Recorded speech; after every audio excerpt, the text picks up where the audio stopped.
Hi friends, Nikki here from Rooted on Joy. Do you see this amazing plant? I was out foraging and I found this beautiful thing, and I actually have a ton of it in the yard. So I'm out here foraging. I figured I'd get a lot of it. This is called plaintain or plantago, not like the fruit plantain. It's an herb. It grows incredibly wild in my yard, and the benefits are insane. This great little herb is what started me kind of on my journey of searching, foraging for all these crazy medicinal herbs that just grow wild everywhere. I have to show you a patch that I've got. I haven't planted any of this. It's just freely seeded all over the yard. Do you see all of these little seed spikes? This is what caused this crazy plant to go in my yard. So this plantain comes from a basal rosette, so basically a circle from the one from the ground. You pull it from the center and it should have, do you see the string there? I don't know if I can get it. There's basically a string that goes from the center, and that's how you know it's plantain. And these little seed spikes are what tell you that's what it is. What I have here is the small leaf plantain, so they're a little more difficult to harvest and they're a lot more difficult to clean. But this plant is a powerhouse for your skin, specifically for bug bites. Can you see all the seed spikes? Each one of those is a plantain plant. Isn't this crazy? So what I'll do is I'll take them all in, I'll clean them up several times, dehydrate them, and then I use them for a skin salve for bug bites. They're actually pretty amazing. You could, in a pinch, chew them up, put them on, say, a bee sting, mosquito bite, and it actually takes the burn, the itch away very quickly. My sister actually got a pretty nasty spider bite a few months ago that got infected. She couldn't get it to go away, so I made a paste. Instead of infusing it in oil, I made a paste of it. I think I mixed it with a little bit of aloe and a little bit of oregano and just had her paste it on her spider bite with a larger plantain leaf as the bandage, and it healed it up pretty nicely. It was actually pretty incredible to see.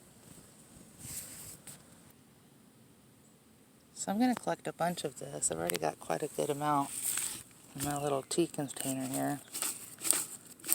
But I had to show you what else I found earlier this week, and I've been very cautiously picking and drying and cleaning for tea. I'm so excited. So on our property we have a really large wooded area that we just haven't really maintained cutting it back. We were doing it, and then it just, to be honest with you, got exhausting. So it's really overgrown this past year. There's one of my elderberry trees. And I was doing some looking, and we had a ton of briars. And if you've ever touched briars, you know how horribly painful they are. Then I noticed that these briars started blooming all these little white flowers on them. You see them? They're actually quite pretty. So I did some research, and they are quite everywhere. They are everywhere in this huge thicket of mess. There's one way back there. A majority of this I cannot get to because it's just so dense. But this is wild blackberry vine. So I've been going in there with gloves and scissors and trepidation, and I've been picking these leaves. Ouch. I picked a ton of them last night. Boy, did they hurt, let me tell you. I've been picking them, cleaning them, and drying them for wild blackberry tea.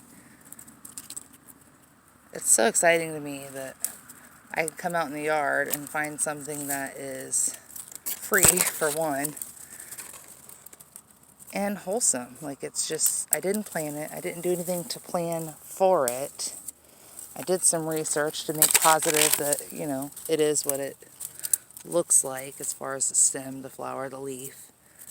And I just come out here and I see this huge bounty that God's given me, and I can't see why not make use of it. It's pretty darn incredible, honestly. So the hope is that come July, if we haven't tackled this massive amount of wooded space, I should have a ton of wild blackberries. You see them? I mean, they're everywhere. The spikes are vicious, I'm not going to lie. They are pretty horrendous. Last night I came out with gloves and scissors and still managed to really annihilate my fingers, but what an amazing haul I found. I'm so excited. I hope it encourages you to get out, look around, see what you've got, take a little chance, do a little research. God bless you all. Have a great weekend. Later.